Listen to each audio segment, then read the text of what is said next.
in the fourth schedule of the national government. Function number 1 is foreign relations. So how does the governor engage in foreign relations? Just falsehoods. You'll be told the governor has named a public road after the husband. I was reflecting on this, Mr. Speaker, sir, honorable senators. If you were to tell the assembly side to take you to Meru and take you to a road named after the first gentleman, you'll get the meaning of what is called a wild goose chase. You'll not get to any particular road located anywhere called the name of the first gentleman. Instead, they will tell you, let us remain on Facebook. There's some post on Facebook somewhere. Then you'll come across just distorted claims. Distorted, misrepresented claims. For example, Mr. Speaker, sir, and honorable senators, you run offices here and know that your offices here are supplied with hospitality supplies. Some sugar for your guests, some soft drink, some water. So somebody will go to IFMIS and find an entry, hospitality supplies, which are things ordinarily bought from petty cash interest. They will make a report and say, these are hospital supplies in their report to you, to create an impression that this person in the governor's office is actually supplying our hospitals. And I mean, how do you deal with that, honorable senators? These are the things that have been brought here. When you hear my learned colleagues on the other side making very dramatic representations, let me manage your expectations. There is something called an anticlimax. You'll be told that the governor is culpable of bullying, undermining, and posting insulting and demeaning messages about the deputy governor. This is a sad claim, and I must emphasize this. I would want you to finally contextualize this matter. There is a video clip that will be played here of the deputy governor chanting with a group of youths in Meru County, chanting the following slogans.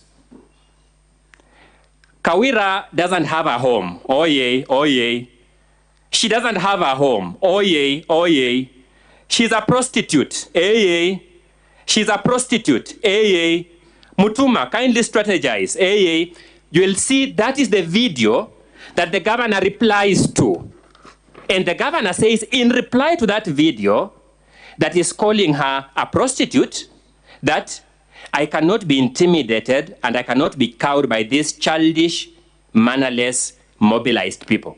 You'll be told, no, focus on these words, that I'll not be cowed by these childish, mannerless, mobilized people, but forget the video she is responding to in the same WhatsApp group, calling her prostitute. Honorable senators, the voting that you make in this Senate is a constitutionally prescribed voting governed by your conscience and your oath of office. The bundles presented by the assembly side are certainly bigger in volume than the bundles the governor presented here, because as I told you, how do you respond to a lie other than saying all these 100 pages are a lie? Then you keep quiet. They've given you a big house, big in stature, but if you look carefully at the pillars of that house, if you look carefully at the columns of that house, you'll discover that their constituent material are biscuits. We urge you to accordingly vote, putting that house of biscuits on the weighing scale and see whether it will collapse the scale as a dominant consideration in your voting in this matter. And that is the governor's opening statement. Thank you, Mr. Speaker, for the audience.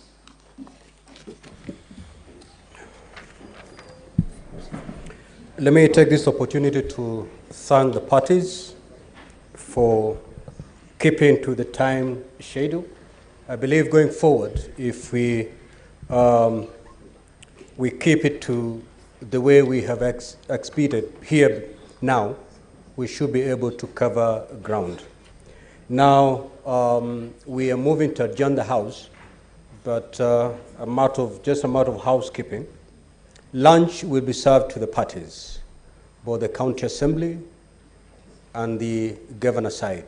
You will be served with lunch. You'll be guided accordingly as to where you'll have this lunch. We will, of course, later on resume. Therefore, don't take lunch and disappear. because we will need you here at 2:30. Now, honorable senators, kindly be upstanding.